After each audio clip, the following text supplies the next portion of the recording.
What's open? Tonight's story is somewhat unique and calls for a different kind of introduction. Who's gone off? Today we are canceling the apocalypse! Wait a minute. You ain't heard nothing yet. And this is? Lilu Dallas Multipass. Frankly, my dear, I don't give a damn. Houston, we have a problem. Have you tried turning it off and on again? Gentlemen, you can't fight in here. This is the war room. Now, where was I? Welcome to another episode of the Blokebusters podcast. I'm Paul, and today I'm joined by the absolutely wonderful Cam Sully of the Jacked Up Review Show. You flatter me.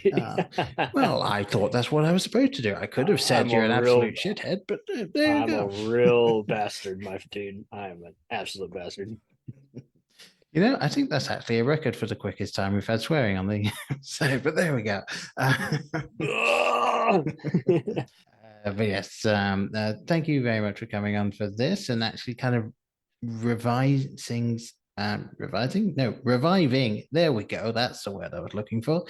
A series that we did for a little while, several years ago now, actually. It's something I've wanted to get back to, but it wasn't until you suggested that we talk about Spiral that I realized we could get into it. So yes, thank you.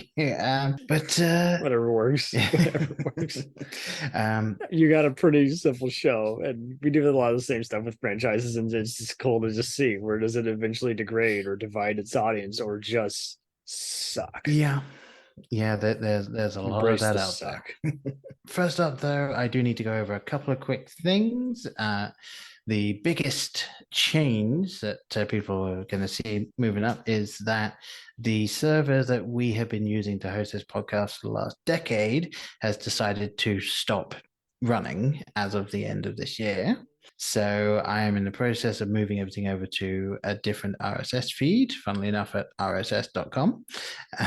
So I will be putting this out on both of those feeds. For those of you that get this through the original feed, you are going to have to just make sure that you find that new feed. I will put both in the description of the episode and just send it to Jigsaw. Yeah. Oh, wait. Oh, yeah. Wrong one. Yes. No, not him. OnlyFans. Oh, wait. Oh, exactly.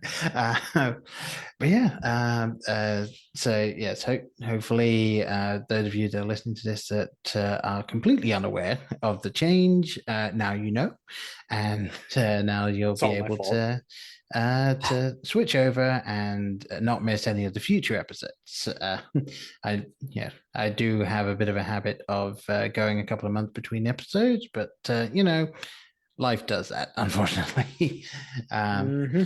And the other update is that as of the end of this year, we will be moving to a different network.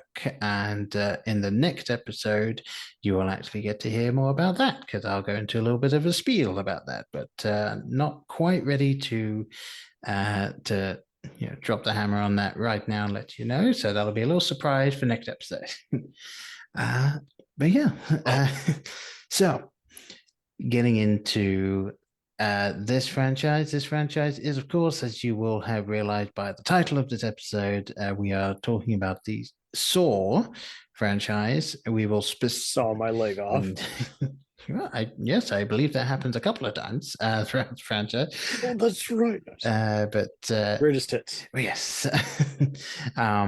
But yeah, we will specifically be reviewing Spiral for the majority of this. However, I do feel like we need to go into our introduction to this franchise and also sort of explain what we've seen before we got to Spiral. So, guess first, how is it that you came across this franchise and what were your initial thoughts?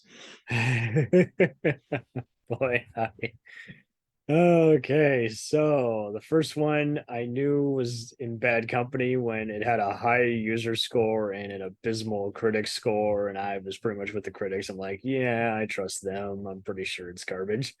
It got the riff tracks treatment. It got just so many people talked about, oh, it's so amazing. And then James Wan had a bigger career and got into action movies. And I was just like, God, he has a very eye-catching music video look in the worst possible way. Like, I just reject everything that's he has on screen because I just don't buy whatever he's attempting to create on screen because it's just so out there. And then I saw on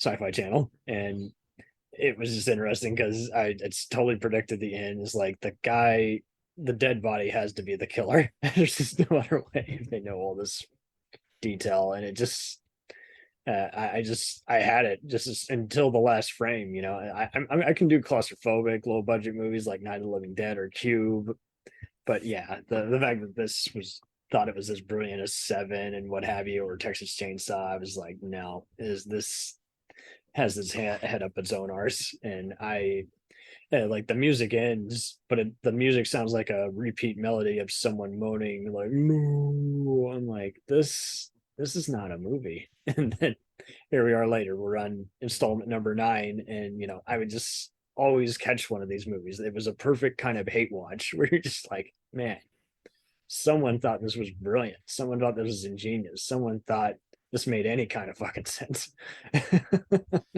Right. Yeah. I mean, I do feel like these films were definitely good return on investment for these studios. Oh yeah, Lionsgate loved it. Yeah. Like, go. I mean, like the initial film, perfectly honest, I enjoyed watching it just because it was different. Like most horror films at the time, they were starting to get just very hack and slash. I mean, rip off Scream for the billionth time. Yeah, pretty much. I mean, Were you a Wishmaster fan? Just curious. I've never actually watched the Wishmaster series. Oh, really?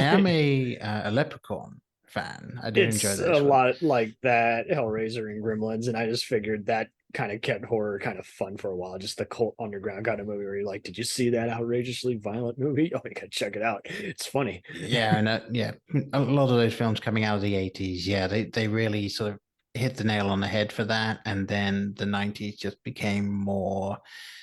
This was 90s. Oh, really? That came out in the 90s. I'm surprised. Most of those cult classics come from the 80s. So. Yeah, and Gremlins, it just kind of just the middle of the pile, and it was okay. Like Cube, it was pretty low budget, but it made a shit ton of money back, so they kept making them. Well, I mean, I'll have to at the very least check out the first one, see what's going on there. Oh yeah, but yeah, no. I kind of enjoyed just the sort of simple nature of it compared to a lot of the films were out at the time. And a lot of films, I think studios really want there to be big things going on, spectacle, really draw the audience in. So I was appreciative that it wasn't just that for the whole time. Right. And then I remember the second one just kind of being fairly dull, fairly boring. Wasn't really too fond of that one. The third one I actually enjoyed. Have the supporting cop interrogate. Yeah, I actually enjoyed the third one. I thought that one was all right. And then I watched half of the fourth one, half of the fifth one. I couldn't bring myself to finish them. Saw the fifth one like 3 different times. Like it was just always on like a free streaming site, and I just kept encountering it for whatever reason. And I'm like, this has like the most plot twists, but like 0 likable characters. There's like a crooked police chief, a guy who's faked his death, and all these other mumbo jumbo. Yeah, and it really did just become kind of like Hostel like just the gore porn, as it were. Like this is just okay, what's going to be what's going to be the trap? How are people going to die? And all of this sort of stuff. And it's like, okay, there were definitely some inventive things throughout the series. I'll give it that. But they didn't seem to put any effort behind pretty much anything else, like, everyone. I just didn't even find the way they killed anyone really all that clever. I was just like, so why do we care? We're just not invested. We're just going to stand here. It's not scary. It's not unintentionally funny. It's just. I mean, I didn't mean it was necessarily overly clever, but it was just. I would rather go to an actual slaughterhouse, Yeah, it was just more sort of interesting setups. For instance, I did enjoy because at some point I was just like, I'm just gonna look up like the deaths, because really like that was the only thing that was even remotely like I'm somewhat interested in what they did with that. Like about 4 years ago, I was like, I'm gonna look up one of the YouTube compilations of one of the most interesting deaths in the Saw franchise. A 5-minute version of the Human Centipede.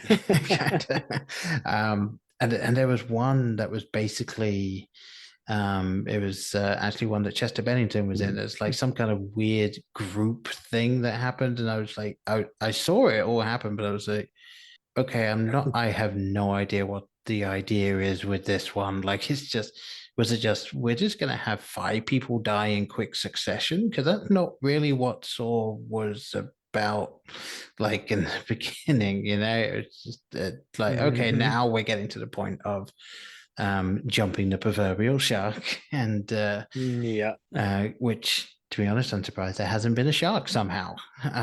It's like a shark will drop on your head. Sharks. That would be more interesting. See Mother Nature get its revenge on bad people. Instead of like a pendulum blade coming down, it's just a shark will drop on your head. If you do not finish, it's like, I don't know. But yeah, I mean, obviously, I kind of just lost interest as it went on. They're just like what little interest. It was like every other year. Yeah. No, it was literally every year. So it's like, he's just going to get away. So are you supposed to root for him? Because I can't root for this dude. Yeah, slicing people up. Yeah, and especially after the first one ended with a twist, regardless of whether or not you were able to figure it out, that meant every single other one was going to have some kind of thing at the end that flipped things on its head, or that made you go, oh wait, actually this was what was going on. And then it was like, okay, like you can't have that like every single time and expect it to work every single time. It didn't work. And then it's just like, okay, so you're not only just too cute, you just don't care. And like it's something where it's you're obviously watching everything happen, and maybe you're supposed to care about the people in it, maybe not, but then at the end there will be a actually here's what you didn't know moment, and then you're just kind of watching the whole film, kind of going, okay, what's it going to be? Is it that person? Maybe there's this going on, like, and you're not really focusing on it. You're not actually paying attention, which you're waiting for it to conclude. Yeah, pretty much. So it's just it's a lot. And I believe they effectively were like, yeah, we're closing this franchise twice, 3 times, something like that, because there was, I think 5 was supposed to be the final one, and then I think 7 or was it 8 was the final one, and now I think 8 was the final chapter, and or some other reboot, and then something like that. And now this is technically it's from the book of Saw, which I didn't realize there was a book, but all right. Like maybe they were planning on making more, maybe not. I honestly don't know. Did it make any money? Well, I can tell you the figures for that, because this was a budget of $20 million, which I assume is the highest budget of any of these. I've not bothered to check. All the extra actors, Sam Jackson, Marisol Nichols from Riverdale and 24 is the lieutenant. I'm honestly kind of surprised that they got Chris Rock and Samuel L. Jackson and only spent $20 million. Yeah, they made a joke and then they just went along with it. It's like, okay, I gave them a pitch meeting and they took it. It's like, they didn't care. I doubt they even read the pitch. Probably not. I'm the puppet master. I'm the dude who creates the Saw. Well, I can tell you that the box office take for this film in 2021, so probably was somewhat impacted by the recent pandemic, but total box office of $40,618,920 Oh God. So it basically, if you take the traditional adage of whatever the budget is, double it because you got to include marketing, it made about $600,000. Oh jeez. So yeah, by pretty much any metric, that's going to be the final entry, because if it's not making any real return, and that's obviously not taking into account digital sales and stuff like that. So it's going to make more money for them. People are going to buy it. But yeah, like there were a lot of people I kept seeing. They're like interested. I'm like, why? I want to see it. It looks like it'll be bad. I'm like, well, there's other stuff you can spend your money on. Yeah, and there is sort of an aspect of porn costs less. That's free. Jesus. There is an aspect of like Schadenfreude to it a little bit. It's just like, okay, like how far has this thing fallen? Yeah, no, I think we should probably get into reviewing this final entry, hopefully, for the franchise. Kind of a spoiler for ultimate reviews at the end, but I think it's quite clear we didn't enjoy it very much. But yes, now for something completely different. A man with 3 buttocks. Yeah, I wish we were reviewing it now for something completely different. That'd be fun. That would be fun. Yeah, I feel like most people don't actually know that there genuinely was a theatrical release of something called And Now for Something Completely Different before they made Holy Grail. And Holy Grail. Yeah, and I know some people who don't consider it a Python film because it quite literally was they redid a whole bunch of their most popular sketches and released it as a feature-length thing. But I enjoy it. It's actually got some nice adjustments and upgrades to the sketches that they did. So totally. Definitely check it out. Yeah. But let us actually get into this. So, if there's anything to get into, I know I feel like we're going to be bashing on a fair bit in this, and I don't want it to be totally that. Mostly because there are one or two things from the film that I did kind of enjoy.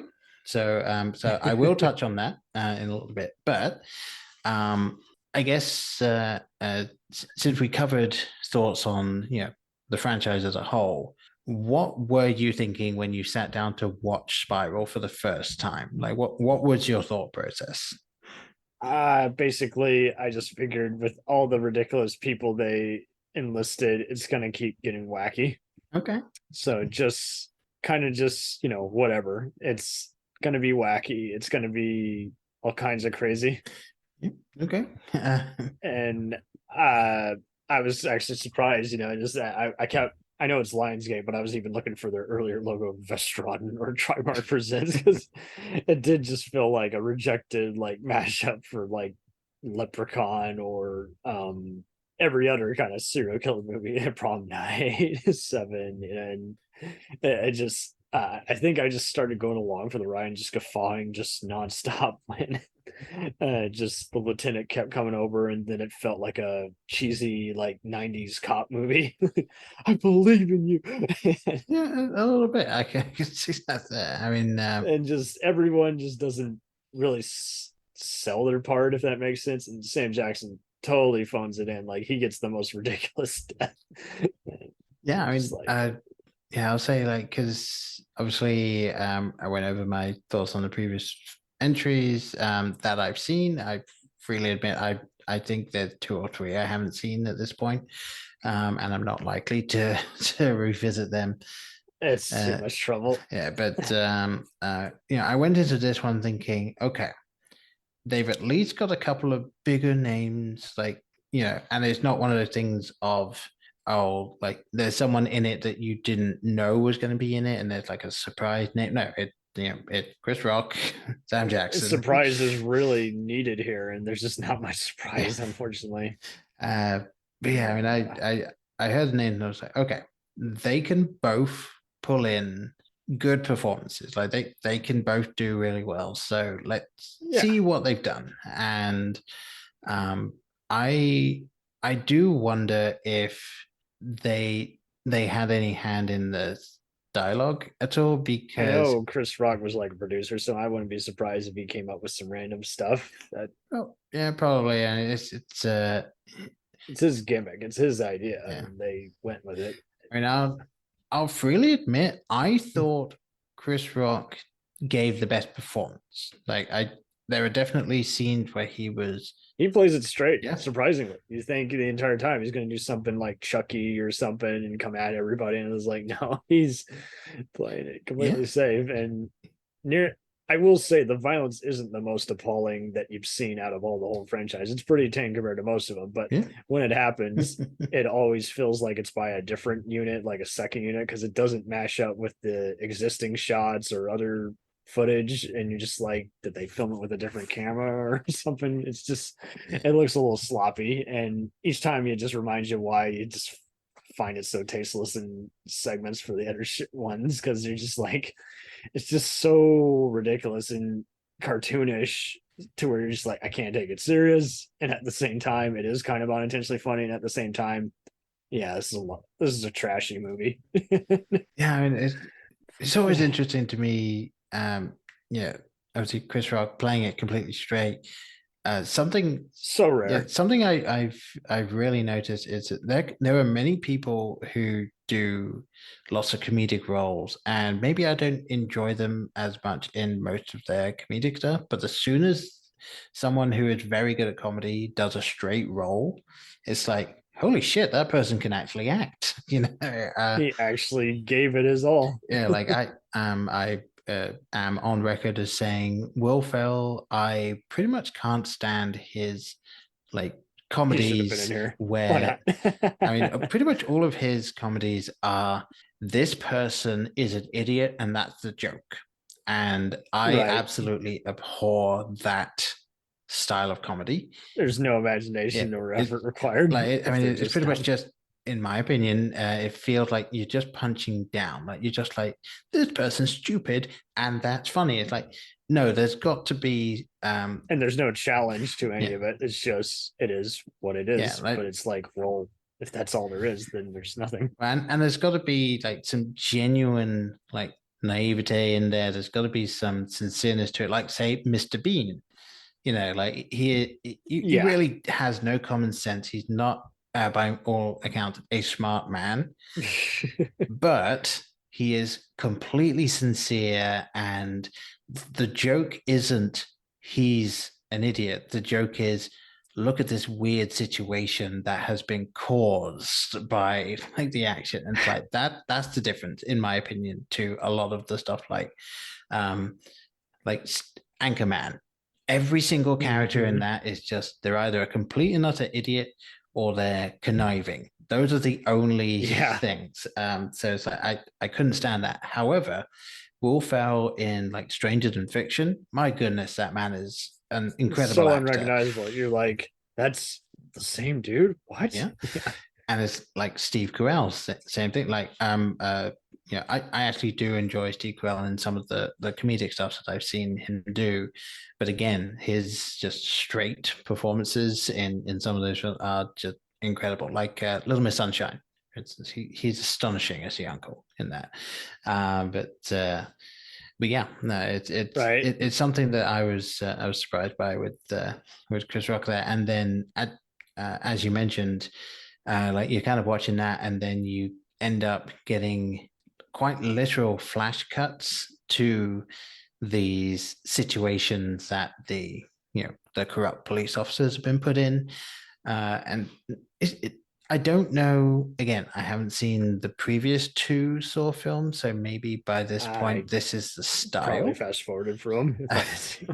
It's like that thing of, okay, someone is stuck in the trap, and now we're going to effectively do the Matrix bullet time around you, but we're not actually going to slow the time down. And we're going to bring Carrie Ells back somehow. And it's like, no. But yeah, it's like, okay, this tone doesn't fit with the other tone that you've got going, and obviously, like the weird camera stuff, like stuff that's going on there. Like, okay, that must be what those scenes have turned into now. And there's a lot of like flashing lights and quick cuts and stuff like that. But yeah, given that the rest of the film is absolutely not that, it is so jarring. It really is. And that's putting it lightly. Yeah. It is so convoluted for convolution's sake. Yeah, pretty much. To make any effort would just, you would even just, shit the bed sideways. You'd be like, okay, well, I mean, not gonna figure anything out. But I do actually have to ask for this, because obviously you mentioned that some of the actual horror, the actual gore and stuff like that, not as bad as some of the other entries. So my question to you then is, what was the jigsaw trap killing, whatever, however you want to refer to it, what was the one that you, I guess, hated the least?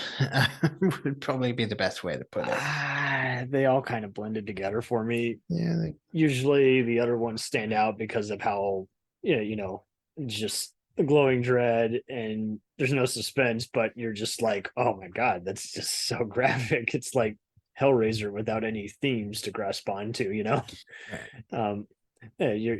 know what to react, because there's no demon or somebody preying on someone, monologuing. And here is just like, I guess I was just trying to figure out just one of the other end traps, like when they first like are checking out a house and somehow like capture someone or go after a killer, and it's like, I'm lost. Yeah. So how did they decimate an entire police station?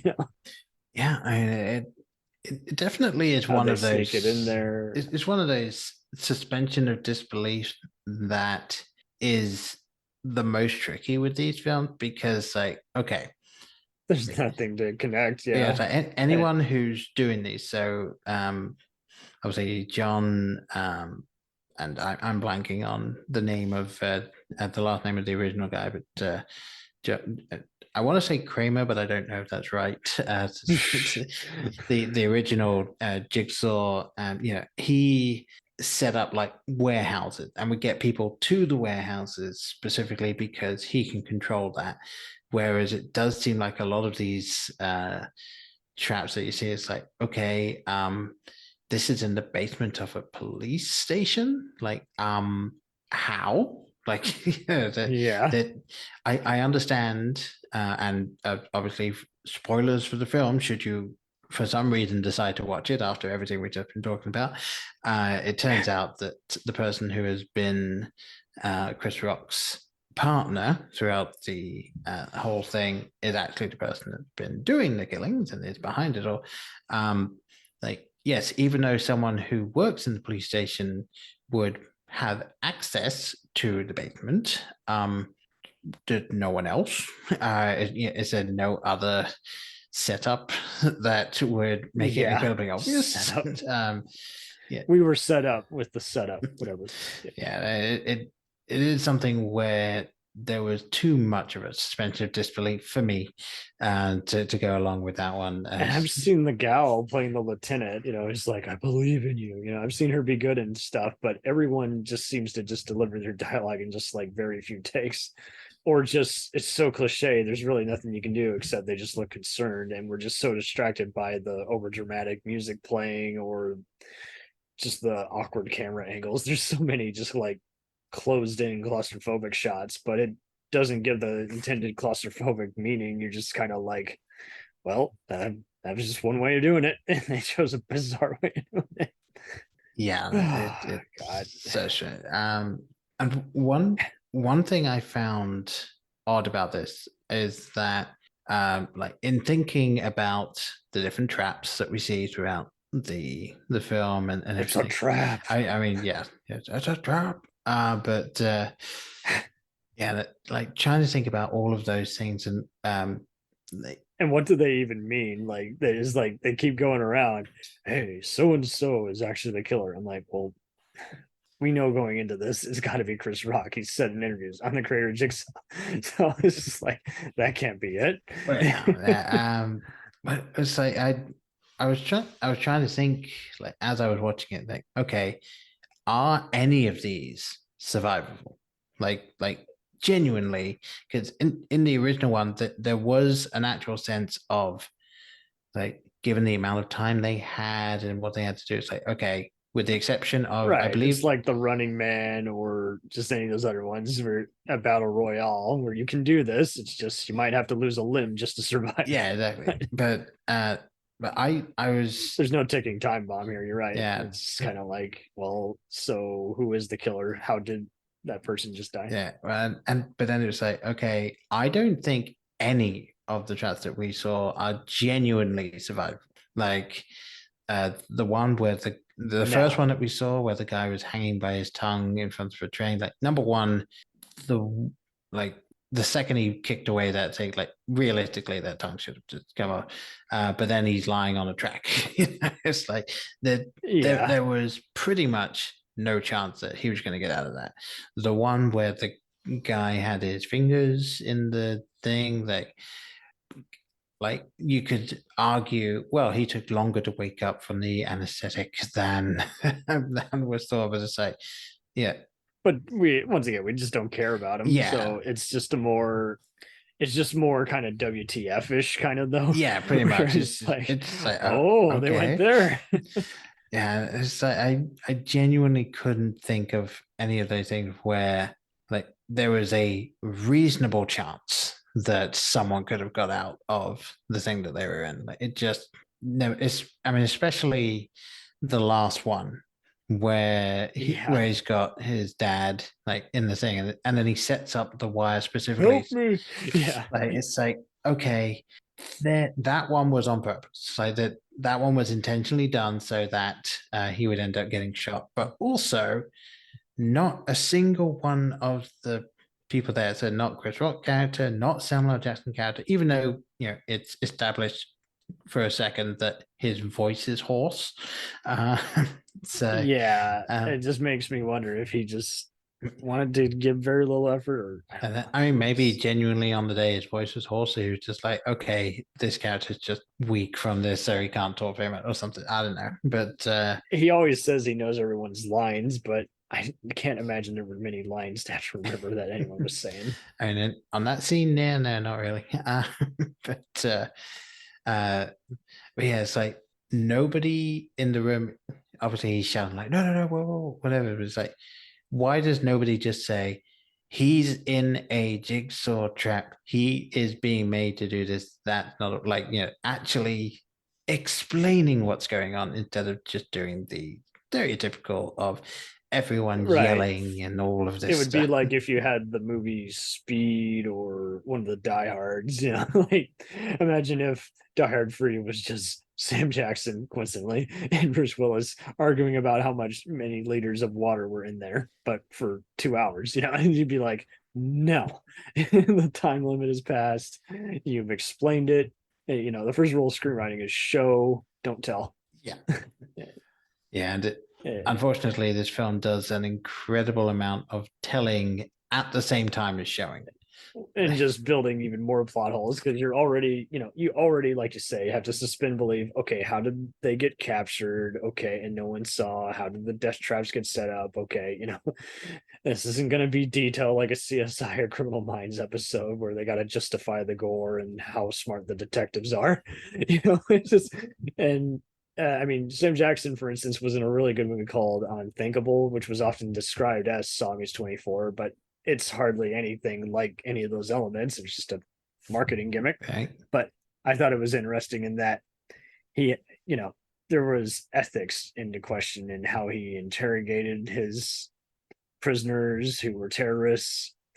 It was a thinking man's movie, and it's just interesting how here they're trying to be deep, and yet, like you say, they just keep digging themselves even more and just raising more questions. It's just like, you should have just left it vague. Like, the shorter, the better. And it is still mercifully more shorter, but at the same time, it still just leaves more frustrating questions to where like you have to just literally be like a fan of just cheesy movies or just incomplete films that are kind of half-assing it, because I just can't imagine why anyone is going to be patient with any of these unless they just really don't care about a story and just want gore.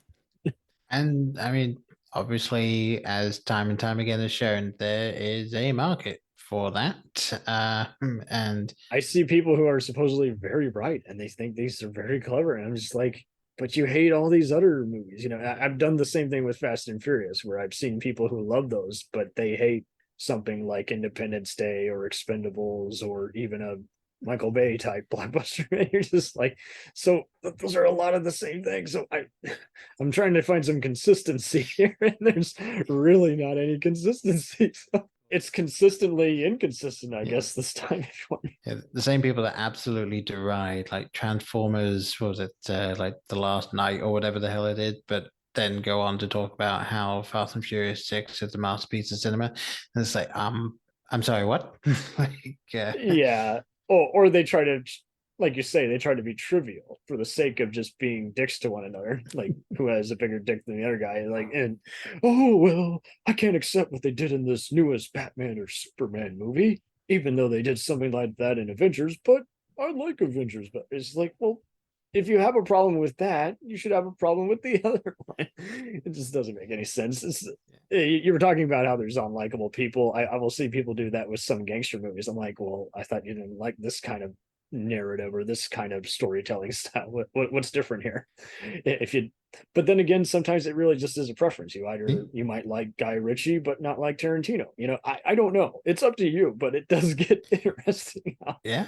After a while, it's the same side of the same one side of the same coin, and you're just like, okay, yeah, I don't follow at all. I mean, I'd like to talk to someone that actually like really likes Guy Ritchie but hates Tarantino. I feel like that would be an interesting conversation, because right. I'd never Guy actually. Ritchie doesn't exist without the other, or yeah. I can do Coen Brothers, but I can't do some other famous, dark comedy guy. And you're like, what? Yes. I never actually put those two together until you said it, but no, yeah, absolutely. I mean, I've seen some of it. I've seen some people say they can do Homicide or The Wire or Prime Suspect, but they can't do, I don't know, Law and Order or NYPD Blue. It's weird. But I can do Luther, but I can't do Line of Duty. I'm like, well, okay. They're kind of a lot of the same themes, but yeah, whatever. Or floats your boat. Yeah, I'll be honest with not expecting a Luther reference there. Well done. It's all good. You might like Spooks, but hate 24. I don't know. Yeah, different type of terrorist fighting show. I don't know. Yeah, pretty much. Whatever floats your boat. This could have used a boat sinking or a boat float. I don't know. Yeah, just like halfway through the film, they just kill off all of the characters and just have an entirely new. I thought the lieutenant survived, I think. Or did she get sliced? No, the female. No, she died. She had the hot wax or whatever that kicked her head, basically. Ah, jeez. Yeah, and that was the thing. Like the way that scene was shot, it was like, okay, did he get there in time? But then she's just not in the rest of the film. So it's like, okay, I'm going to go out I think I do remember that now. It's like she was already dead. So he could have ran as as fast as Superman, and he still wouldn't have gotten there in time. Yeah, and that's it. I never fully understood the timing of that particular one, because it's definitely something that was lacking in all these shows, because it's hard to do. I get that, and at the same time, it just adds more attention. Like there was a similar movie called Line of Duty. No, not the show. That had Aaron Eckhart trying to save Giancarlo Esposito's daughter from a death trap. And like, if he doesn't get to the tank in time, the victim will like just drown from the flooding tank. Right. Pretty simple. And they kept cutting back to it, just showing how high the water is rising. It needed something like that. But since everyone kind of, again, magically disappears and reappears, often dead, you're just like, so why get attached? They're gonna probably be dead in the next scene. Yeah, pretty much every single police character that had more than about 30 seconds of screen time was both a complete and utter asshole to the main character, and I hate you, and then also one of us. gonna end up dead. Like, it's just like, or because we're related to, and the lieutenant, like, she just doesn't have anything except I believe in you, and it just like, but anyone could say that. It's kind of her job, so she's a plot device. That was actually one thing, and again, I may have been disassociating a little bit, not really paying as much attention as I should have. But why was the lieutenant or the captain portrayed like? Was she also around at that time? And like, what? I completely missed why she ended up getting killed. I felt like there was an implied sexual tension between the two, which would add to the unprofessionalism of this whole police squad. But it's like, maybe I just see no other reason other than that she's his boss and they carry a lot about each other. But just like, okay, but yeah, I don't know. I also don't care too much about it to actually delve into it. So there you go. Now, one thing I did find out about when doing just a quick bit of research for this, did you know that they officially, like, the puppet that's in this is absolutely not Billy the puppet, completely separate puppet, as you can tell just by looking at it. Did you know that it actually has a name? No. Would you like to know what the name is? Asshole number one. Not quite. It is Mr. Snuggles. Mr. Snuggles. Mr. Snuggles. Was that in the publicity material? I don't know. It's just, I guess. I don't recall it saying anything. No, I think that probably in just talking to the people that made the film, like, I think just the people that were in that department were calling it Mr. Snuggles.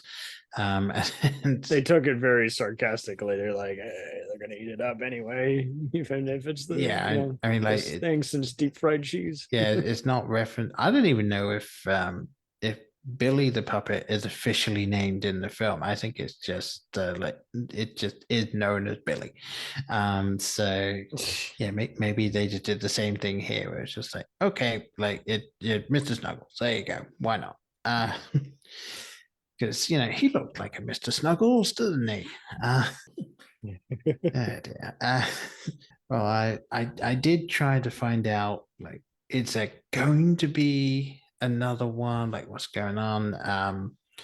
For a typical prequel, it really doesn't break much ground. It's hoping to get the second or third part. It's like, it makes you wonder if everything is just better as just a mini series. Yeah. People just don't make use of their time. Well, I would like to just let you know, because obviously you were very invested in the franchise and really wanting it to do well. But yes, I figured you would be so thrilled to find out that there is going to be a 10th film. And it will be not a 20th. No, not a 20th. At the very least, it will be gotta get to 20, baby. It will be the 10th Saw film. It will be coming out in October of next year, and Tobin Bell will be back. So I mean, he needs the money, and potentially it could be Saw 9, because apparently I can't remember who it was that said it. It was I think it was the director who said, just because they made Spiral doesn't mean that there won't be a Saw 9, because Spiral is not Saw 9. It is in the same universe. So yeah, are we going to get Tobin Bell and Chris Rock? I don't know. Could be. There could be some kind, like Chris Rock just walks by in the background of a shot. So there's a quick connection there.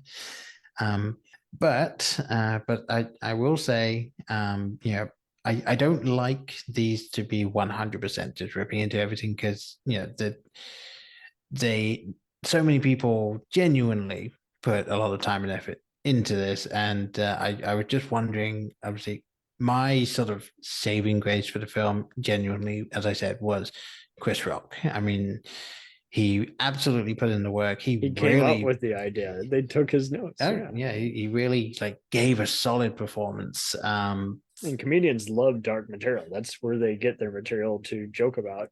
They look at the world very darkly. Well, I mean, one of my favorite comedians is Christopher Titus, and I don't think anyone could accuse him of being too light and fluffy. No, not. He is not light. He goes in, and I mean, for God's sakes, Danny McBride and company, were involved with the new Halloween. So I mean, there's a lot of people who, like you say, like to take a various twist to it. I mean, half the movies end up being kind of wacky versions of Twilight Zone or Monkey's Paw. There's a lot of amusing X-Files episodes, for God's sake. Yeah.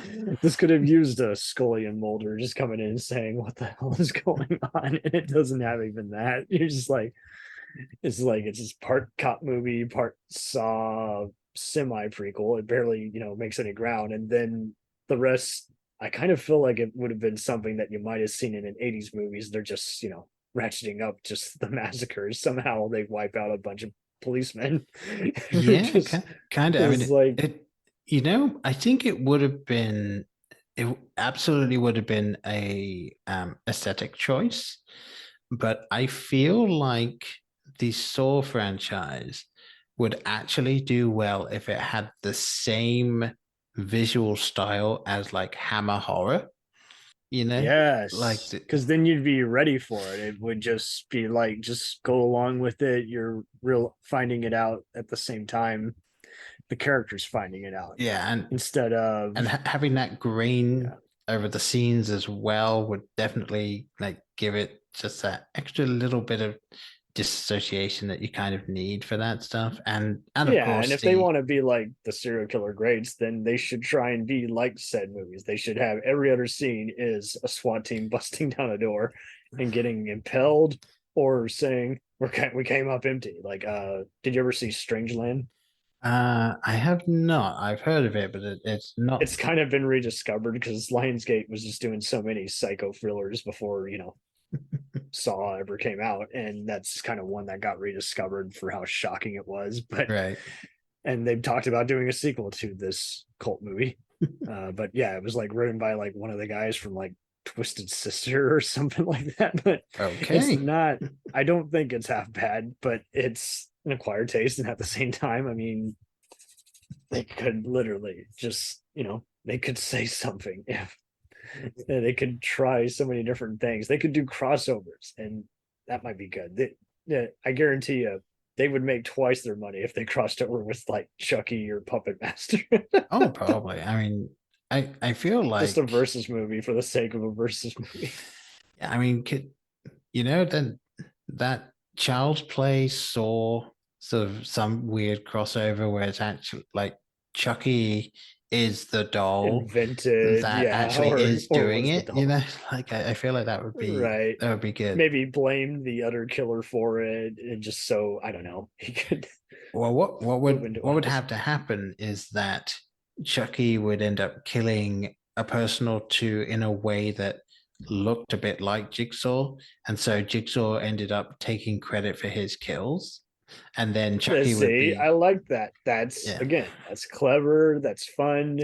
Both fan bases will love it because they're, how it is. Their favorite killer basically won and lost. Technically, there's something for everybody. Yeah. Instead of only Freddy or Jason or the alien or the Predator can take this match. Yeah. Well, that's the thing, because Chucky would be incredibly pissed off that someone else is getting credit for his kill because it's his kill, and then Jigsaw, whoever did Jigsaw, would be pissed off because they not only I didn't kill them, but also like they didn't do anything wrong, like they weren't being punished. So both of them are annoyed. They lost nothing, but it was a fun fake out. It was kind of cute. Yeah. So yeah, I think there would be. I mean, and that could be something where it's like. Oh, it could be an episode of the TV series, like it could just be a random, like a Halloween episode of the Chucky series. I think that would be fun. Isn't every day Halloween in Chucky's world? I mean, pretty much. Let's do Hellraiser meets Candyman now. But yeah, like in all seriousness, like aside from Chris Rock, is there anything in this film that you actually did enjoy? Like, There are some decent shots, and it does move pretty. It's pretty tidy. It's not tedious, but at the same time, it moves way too fast to also leave enough of an impression. So, and, every other point we're making has both a positive followed by a negative. Like there's just no in between, really. Yeah. In fact, you end up kind of in the in between. Like if you were to say I liked it, it's not going to be I really, really loved it. And if you say I hate it, well, I don't hate it like the other ones, which I thought were a waste of time and just too mindless. But I still felt, mediocre experience. But at the same time, you're gonna probably see this with a bunch of drunk friends and guffaw. So it is a trashy party kind of movie. Yeah, and that's the thing. It's like this franchise, it almost jumped the shark, but is genuinely still trying. Like, yes, it makes me wonder where all these cops were, because the biggest problem with all the Saw movies is basically everyone just got abducted for unknown reasons and had no one to help them out and had no ability to fight back, and virtually no cops in here.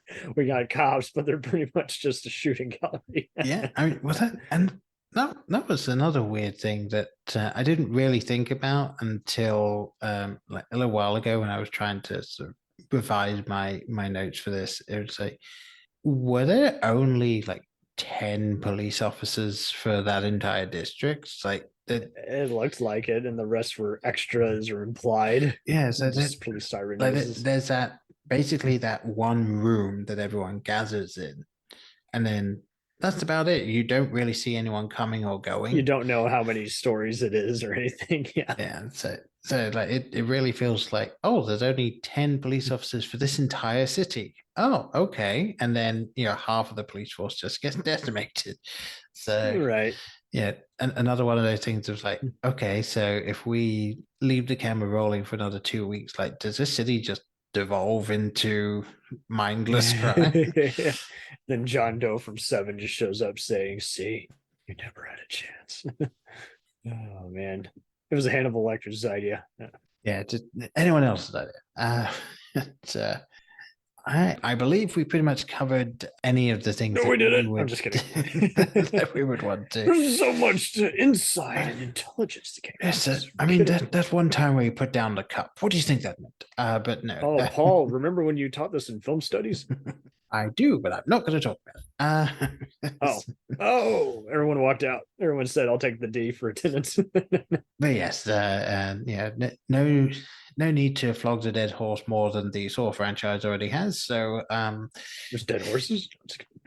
I mean, this could have used a dead horse. Maybe I don't know, a horse's head, like Godfather. There should have been a scene where Chris Rock imagines waking up with Jigsaw's head eating him alive or something, like Freddy Krueger. That would have been funny. Or full on Jurassic Park, where it's Alan hallucinating the Velociraptor. Yeah, there you go. And he's talking to him. Dave.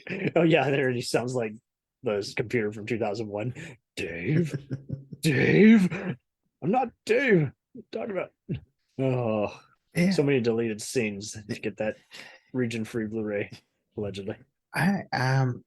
Well, I think we should probably wrap it up there. So they want 2 more hours of torture. Yeah, yeah. We don't want to do to the listeners what the franchise has been doing for the past couple of years. But yes, thank you very much for actually coming on and sort of helping revive this and talking about this. Thank you. It's been really interesting. This fun collab. We had to reschedule this so many times. Our bosses were riding our asses, and the holidays got in the way.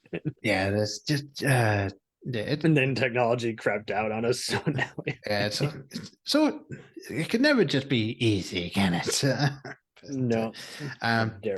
But yeah, so why don't you tell people where they can find you and all of that good stuff? Jacked Up Review Show is on all your favorite platforms: Anchor, Spotify, Podbean, even YouTube. And we tackle everything from movie franchises, much like yours, to TV shows, to music bands, to books, games, and utter variety. We even discussed the best and worst kinds of restaurants, or some of the best and worst burger and pizza joints we've been to. All right. Yeah, go listen. Cool. Jacked up reviews. Yeah, cool team over there. It's definitely worth your time. You are welcome anytime you want. Yeah, I'll happily take you up on that. and yeah, for those of you that want to get a hold of me and Blokebusters, then Paul Bunyan. Yeah, just search Paul Bunyan, you'll find us easily. No, he's got a bigger axe than Jack Torrance from The Shining. Yeah, and definitely a bigger one than the one that was in Ready Player One. But yes, yeah, please do find us on Twitter, Facebook, Instagram at Blokebusters. You can go to blokebusters.com and check out a lovely little website there. Yeah, I haven't been doing as much with that as I want to, but then again, I'm running this by myself. Sue me. But yeah, please do let us know anything else you want us to talk about or any thoughts you had about the episode. I'm going to try that again. Yeah. But yes, after everything that we've done here, one more time, thank you very much for coming on. It has been a blast having you here. And I will see you guys next time. Bye. That's all, folks. In case I don't see ya, good afternoon, good evening, and good night. Hang on a minute, lads. I've got a great idea. Louis, I think this is the beginning of a beautiful friendship. You're still here? It's over. Go home. Go.